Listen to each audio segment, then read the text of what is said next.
السبيل على الذين يستأذنونك وهم أغنياء رضوا بأن يكونوا مع الخوالف وطبع الله على قلوبهم فهم لا يعلمون يعتذرون إليكم إذا رجعتم إليهم قل لا تعتذروا لن نؤمن لكم قد نبأنا الله من أخباركم وسيرى الله عملكم ورسوله ثم تردون إلى عالم الغيب والشهادة فينبئكم بما كنتم تعملون سيحلفون بالله لكم إذا انقلبتم إليهم لتعرضوا عنهم فأعرضوا عنهم إنهم رجس ومأويهم جهنم جزاء بما كانوا يكسبون يحلفون لكم لترضوا عنهم فإن ترضوا عنهم فإن الله لا يرضى عن القوم الفاسقين الأعراب أشد كفرا ونفاقا وأجدر أن لا يعلموا حدود ما أنزل الله على رسوله والله عليم حكيم ومن الأعراب من يتخذ ما ينفق مغرما ويتربص بكم الدوائر عليهم دائرة السوء والله سميع عليم ومن الأعراب من يؤمن بالله واليوم الآخر ويتخذ ما ينفق قربات عند الله وصلوات الرسول ألا إنها قربة لهم سيدخلهم الله في رحمته إن الله غفور رحيم والسابقون الأولون من المهاجرين والأنصار والذين اتبعوهم بإحسان رضي الله عنهم ورضوا عنه وأعد لهم جنات تجري تحتها الأنهار خالدين فيها أبدا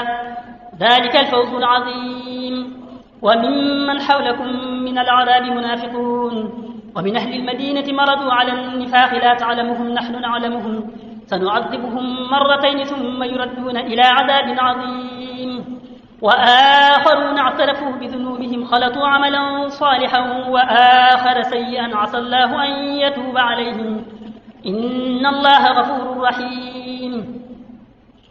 خذ من أموالهم صدقة تطهرهم وتزكيهم بها وصل عليهم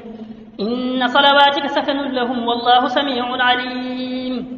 ألم يعلموا أن الله هو يقبل التوبة عن عباده ويأخذ الصدقات وأن الله هو التواب الرحيم وقل اعملوا فسيرى الله عملكم ورسوله والمؤمنون وستردون إلى عالم الغيب والشهادة فينبئكم بما كنتم تعملون وآخرون مرجون لأمر الله إما يعذبهم وإما يتوب عليهم والله عليم حكيم الذين اتخذوا مسجدا ضرارا وكفرا وتفريقا بين المؤمنين وإرصادا لمن حارب الله ورسوله من قبل وليحلفن إن أردنا إلا الحسنى والله يشهد إنهم لكاذبون لا تقم فيه أبدا لمسجد نسس على التقوى من أول يوم أحق أن تقوم فيه رجال يحبون أن يتطهروا والله يحب المطهرين أفمن نسس بنيانه على تقوى من الله ورضوان خير أم من نسس بنيانه على شفا جرف هار فانهار به في نار جهنم والله لا يهدي القوم الظالمين لا يزال بنيانهم الذي بنوا ريبة في قلوبهم إلا أن تقطع قلوبهم والله عليم حكيم إن الله اشترى من المؤمنين أنفسهم وأموالهم بأن لهم الجنة يقاتلون في سبيل الله فيقتلون ويقتلون وعدا عليه حقا في التوراة والإنجيل والقرآن ومن أوفى بعهده من الله فاستبشروا ببيعكم الذي بايعتم به وذلك هو الفوز العظيم التائبون العابدون الحامدون السائحون الراكعون الساجدون الآمرون بالمعروف والناهون عن المنكر والحافظون لحدود الله وبشر المؤمنين ما كان للنبي والذين آمنوا أن يستغفروا للمشركين ولو كانوا أولي قربى من بعد ما تبين له أنه أصحاب الجحيم وما كان استغفار إبراهيم لأبيه إلا عن موعدة وعدها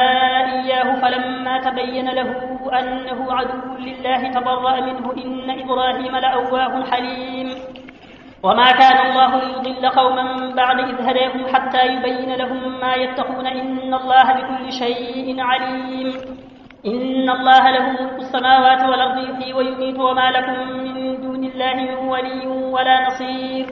لقد تاب الله على النبي والمهاجرين والأنصار الذين اتبعوه في ساعة العسرة من بعد ما كاد تزيغ قلوب فريق منهم ثم تاب عليهم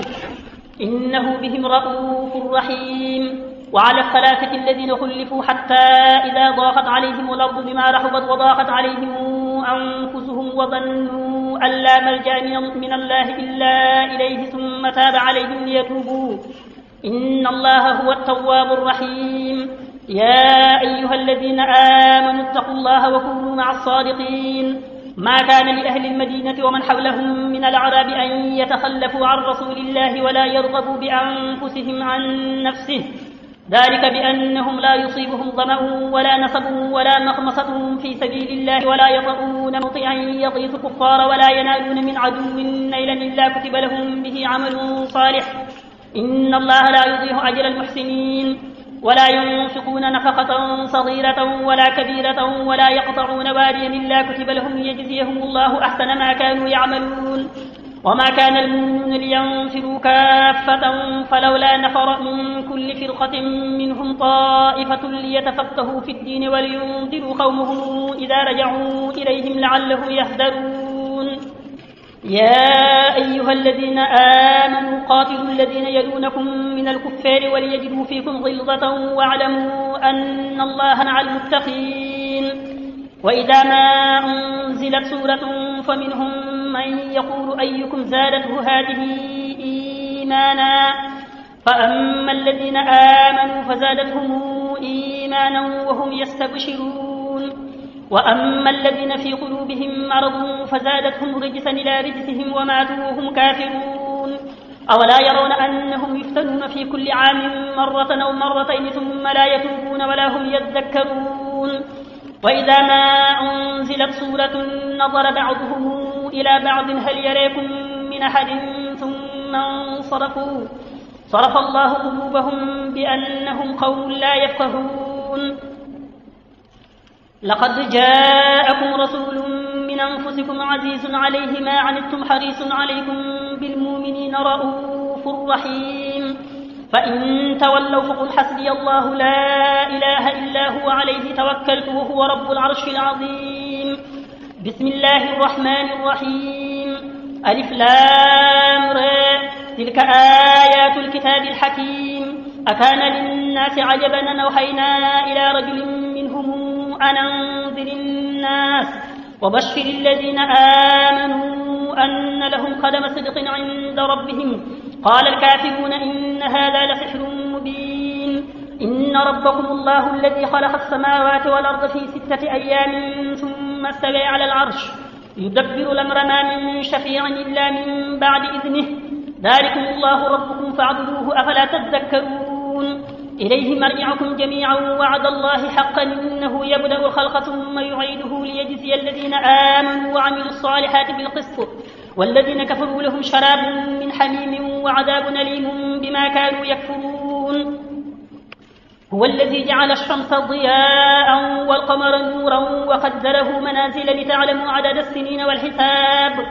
ما خلق الله ذلك إلا بالحق نفصل الآيات لقوم يعلمون. إن في اختلاف الليل والنهار وما خلق الله في السماوات والأرض لآيات لقوم يتقون.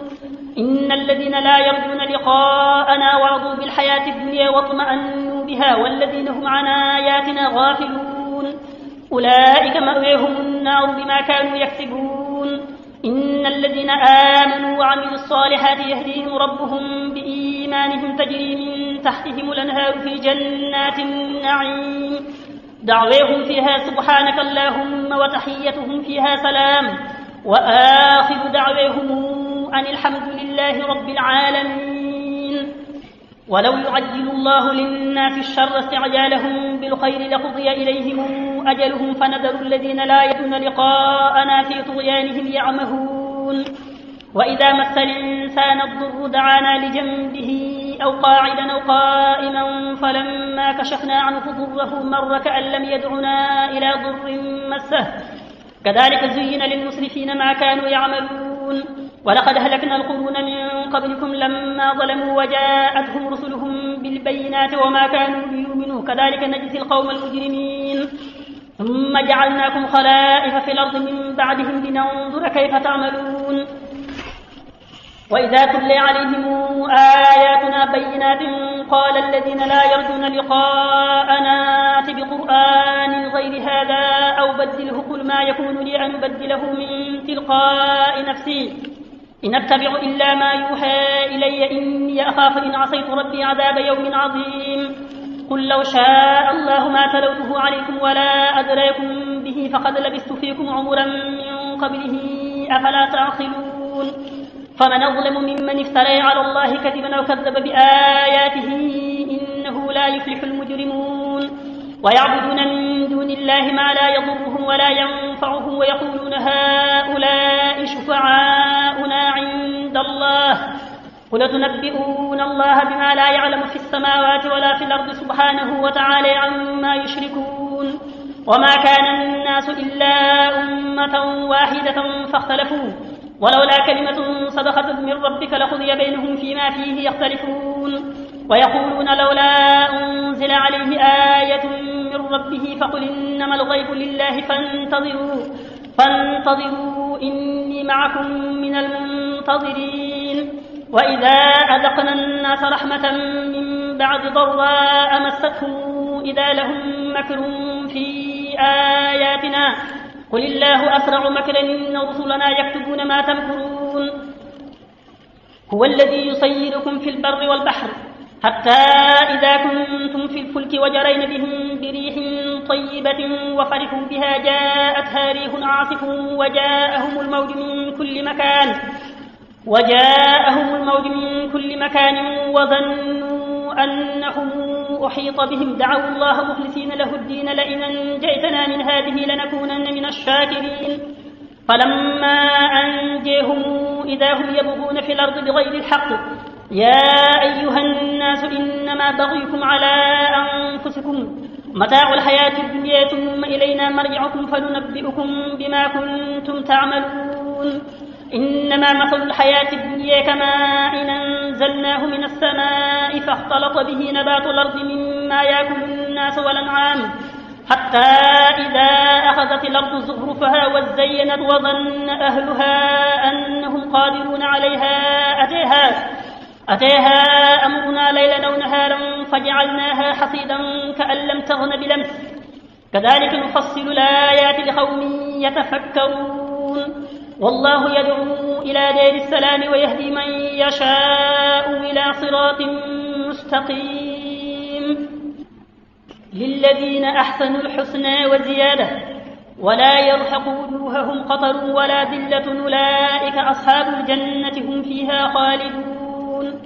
والذين كسبوا السيئات جزاء سيئة بمثلها وترهقهم ذلة ما لهم من الله من عاصم كأنما أغشيت وجوههم قطعا من الليل مظلما أولئك أصحاب النار هم فيها خالدون ويوم نحشرهم جميعا ثم نقول للذين أشركوا مكانكم أنتم وشركاؤكم فزيلنا بينهم وقال شركاؤهم ما كنتم إيانا تعبدون فكفى بالله شهيدا بيننا وبينكم إن كنا عن عبادتكم لغافلين هنالك تبلو كل نفس ما أسلفت وردوا إلى الله مولاهم الحق وضل عنهم ما كانوا يفترون قل من يرزقكم من السماء والأرض أم من يملك السمع والأبصار ومن يخرج الحي من الميت ويخرج الميت من الحي ومن يدبر الأمر فسيقولون الله فقل فلا تتقون فذلكم الله ربكم الحق فماذا بعد الحق إلا الضلال فأنى تصرون كذلك حق كلمات ربك على الذين فسقوا أنهم لا يؤمنون قل هل من شركائكم من يبدأ الخلق ثم يعيده قل الله يبدأ الخلق ثم يعيده فأنى توفكون قل هل من شركائكم من يهدي للحق أفمن يهدي إلى الحق أحق أن يتبع أم من لا يهدي إلا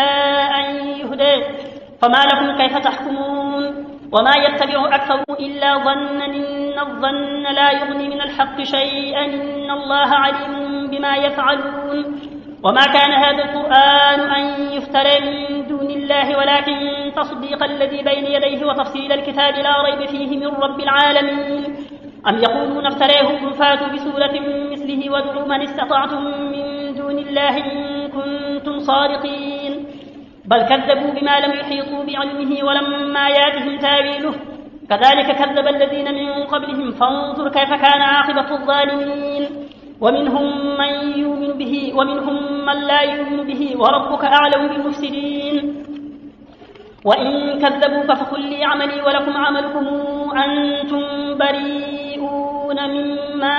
أعمل وأنا بريء مما تعملون ومنهم من يستمعون إليك أفأنت تسمع الصم ولو كانوا لا يعقلون ومنهم من ينظر إليك أفأنت تهدي العمي ولو كانوا لا يبصرون إن الله لا يظلم الناس شيئا ولكن الناس أنفسهم يظلمون ويوم نحشرهم كأن لم يلبثوا إلا ساعة من النهار يتعارفون بينهم قد خسر الذين كذبوا بلقاء الله وما كانوا مهتدين وإما نرينك بعض الذين نعدهم أو نتوفينك فإلينا مرجعهم ثم الله شهيد على ما يفعلون ولكل أمة رسول فإذا جاء رسولهم قضي بينهم بالقسط وهم لا يظلمون ويقولون متى هذا الوعد إن كنتم صادقين قل لا أملك لنفسي ضرا ولا نفعا إلا ما شاء الله لكل أمة أجل إذا جاء أجلهم فلا يستأخرون ساعة ولا يستقدمون قل رأيتم إن أتاكم عذابه بياتا أو نهارا ماذا يستعجل منه المجرمون أثم إذا ما وقع آمنتم به آلان وقد كنتم به تستعجلون ثم قيل للذين ظلموا ذوقوا عذاب الخلد هل تجزون إلا بما كنتم تكسبون ويستنبئونك أحق هو قل وربي إنه لحق وما أنتم بمعجزين ولو أن لكل نفس ظلمت ما في الأرض لافتدت به وأسروا الندامة لما رأوا العذاب وقضي بينهم بالقسط وهم لا يظلمون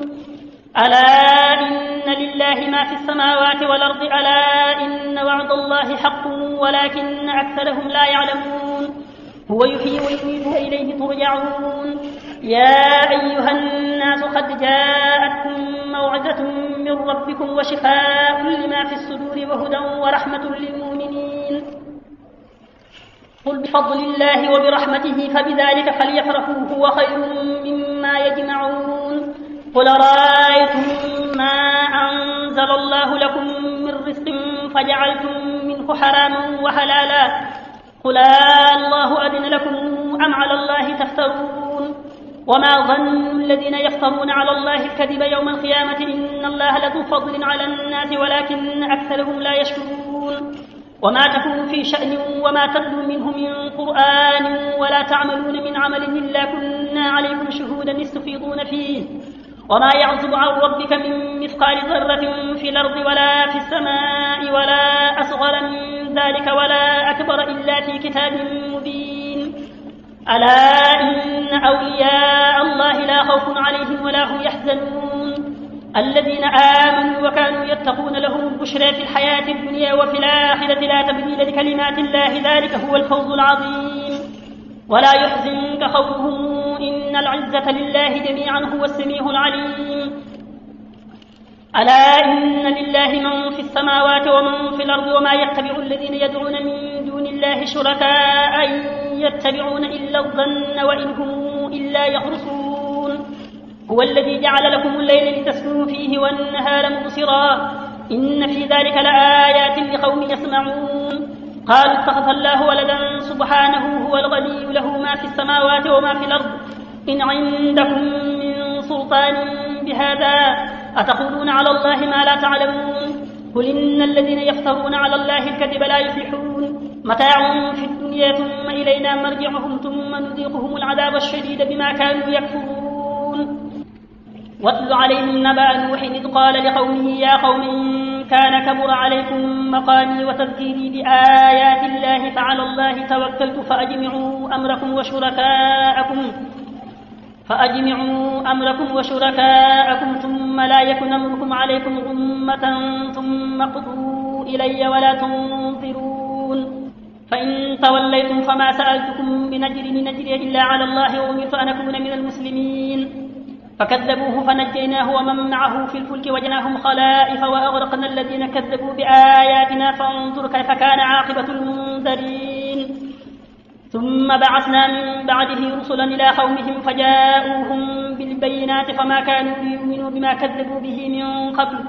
كذلك نطبع على قلوب المعتدين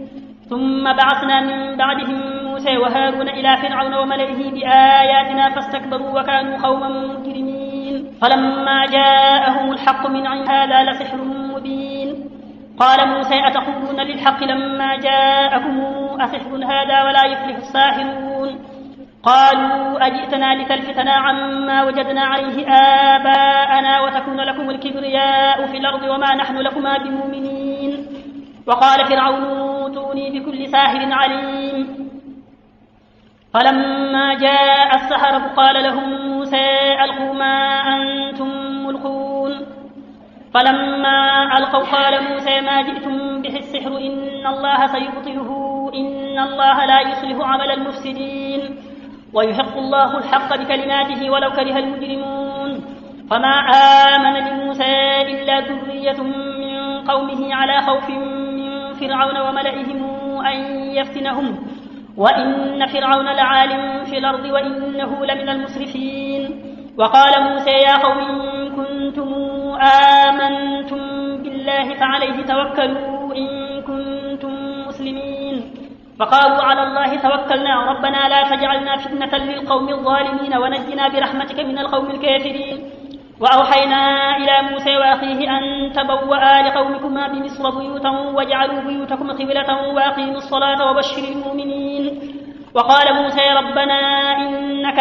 آتيت فرعون وملأه زينة وأموالا في الحياة الدنيا ربنا ليضلوا عن اطمس على أموالهم واشدد على قلوبهم فلا يؤمنوا حتى يروا العذاب الأليم قال قد أجيبت دعوتكما فاستقيما ولا تتبعان سبيل الذين لا يعلمون وجاوزنا ببني إسرائيل البحر فأتبعهم فرعون وجنوده بغيا وعدوا حتى إذا أدركه الغرق قال آمنت أنه لا إله إلا الذي آمنت به بنو إسرائيل وأنا من المسلمين آلان وقد عصيت قبل وكنت من المفسدين فاليوم ننجيك ببدنك لتكون لمن خلفك آية وإن كثيرا من الناس عن آياتنا لغافلون ولقد بوأنا بني إسرائيل مبوأ صدق ورزقناهم من الطيبات فما اختلفوا حتى جاءهم العلم إن ربك يقضي بينهم يوم القيامة فيما كانوا فيه يختلفون فإن كنت في شك مما أنزلنا إليك فاسأل الذين يقرؤون الكتاب من قبلك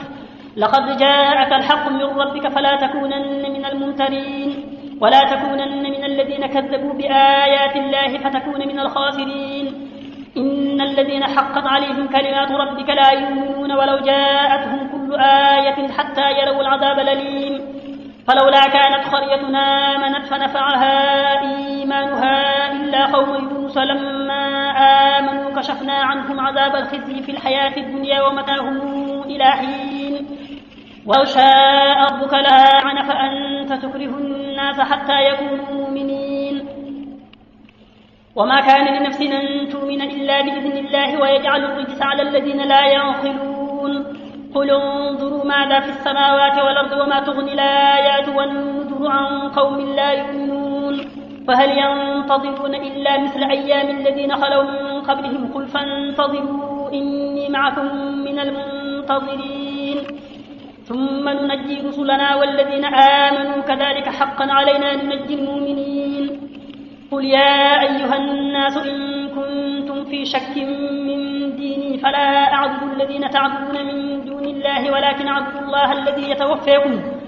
وأمرت أن أكون من المؤمنين وأن أقم وجهك للدين حنيفا ولا تكونن من المشركين ولا تدع من دون الله ما لا ينفعك ولا يضرك فإن فعلت فإنك إذا من الظالمين وإن يمسسك الله بضر فلا كاشف له إلا هو وإن يردك بخير فلا راد لفضله يصيب به من يشاء من عباده وهو الغفور الرحيم قل يا أيها الناس قد جاءكم الحق من ربكم فمن اهتدى فإنما يهتدي لنفسه ومن ضل فإنما يضل عليها وما أنا عليكم بوكيل واتبع ما يوحى إليك واصبر حتى يحكم الله وهو خير الحاكمين بسم الله الرحمن الرحيم ألف لام را كتاب محكمت آياته ثم فصلت من لدن حكيم خبير ألا تعبدوا إلا الله إنني لكم منه نذير وبشير وأن استغفروا ربكم ثم توبوا إليه يمتعكم متاعا حسنا إلى أجل مسمى ويؤتي كل ذي فضل فضله وإن تولوا فإني أخاف عليكم عذاب يوم كبير إلى الله مرجعكم وهو على كل شيء قدير ألا إنهم يثنون صدورهم ليستخفوا منه ألا حين يستغشون ثيابهم يعلم ما يسرون وما يعلنون إنه عليم بذات الصدور وما من دابة في الأرض إلا على الله رزقها ويعلم مستقرها ومستودعها كل في كتاب مبين وهو الذي خلق السماوات والأرض في 6 أيام وكان عرشه على الماء ليبلوكم أيكم أحسن عملا ولئن قلت إنكم مبعوثون من بعد الموت ليقولن الذين كفروا إن هذا إلا سحر مبين ولئن أخرنا عنهم العذاب إلى أمة معدودة ليقولن ما يحبسه ألا يوم ياتيهم ليس مصروفا عنهم وحاق بهم ما كانوا به يستهزئون ولئن ذقنا الإنسان منا رحمة ثم نزعناها منه إنه ليئوس كفور ولئن ذقناه نعماء بعد ضراء مسته ليقولن ذهب السيئات عني إنه لفرح فخور إلا الذين صبروا وعملوا الصالحات أولئك لهم مغفرة وأجر كبير فلعلك تارك بعض ما يوحى إليك وضائق به صدرك أن يقولوا لولا أنزل عليه كنز أو جاء معه ملك إنما أنت نذير والله على كل شيء وكيل أم يقولون افتريه قل فاتوا ب10 سور مثله مفتريات وادعوا من استطعتم من دون الله إن كنتم صادقين فإن لم يستجيبوا لكم فاعلموا أنما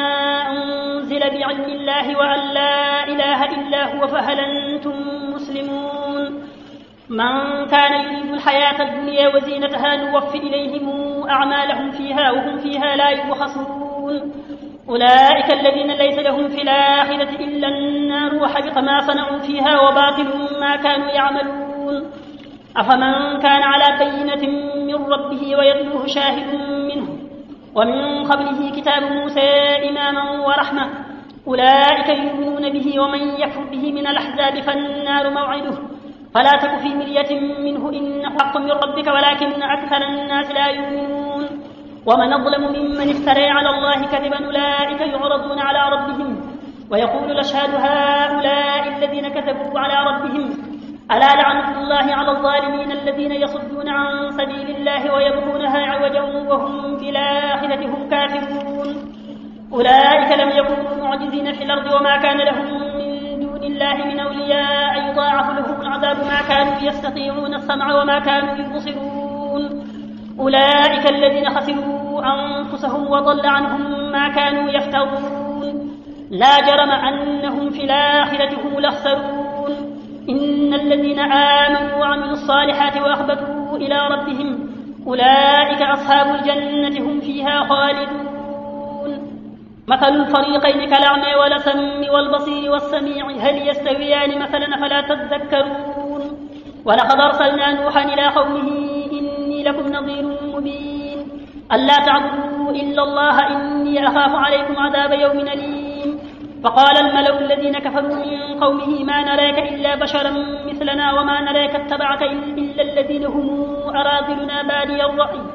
وما نرى لكم علينا من فضل بل نظنكم كاذبين قال يا قوم أرأيتم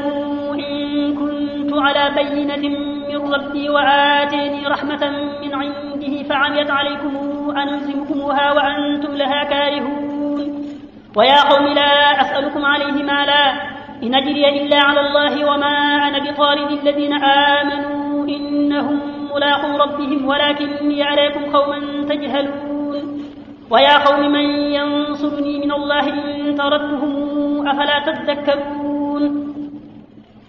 ولا أقول لكم عندي خزائن الله ولا أعلم الغيب ولا أقول إني ملك ولا أقول للذين تزدري أعينكم لن يؤتيهم الله خيرا الله أعلم بما في أنفسهم إني إذا لمن الظالمين قالوا يا نوح قد جادلتنا فأكثرت جدالنا فاتنا بما تعدنا إن كنت من الصادقين قال إنما ياتيكم بالله إن شاء وما أنتم بمعجزين ولا ينفعكم نصحي إن أردت أن أنصح لكم إن كان الله يريد أن يغويكم هو ربكم وإليه ترجعون أم يقولون افتريه قل إن افتريته فعلي إجرامي وأنا بريء مما تجرمون وأوحي إلى نوح أنه لن يؤمن من قومك إلا من قد آمن فلا تبتئس بما كانوا يفعلون واصنع الفلك بأعيننا ووحينا ولا تخاطبني في الذين ظلموا إنهم مغرقون ويصنع الفلك وكلما مر عليه ملأ من قومه سخروا منه قال إن تسخروا منا فإنا نسخر منكم كما تسخرون فسوف تعلمون من ياتيه عذاب يخزيه ويحل عليه عذاب مقيم حتى إذا جاء أمرنا وفارت النور قل نحمل فيها من كل زوجين اثنين وأهلك إلا من سبق عليه القول وما آمن معه إلا قليل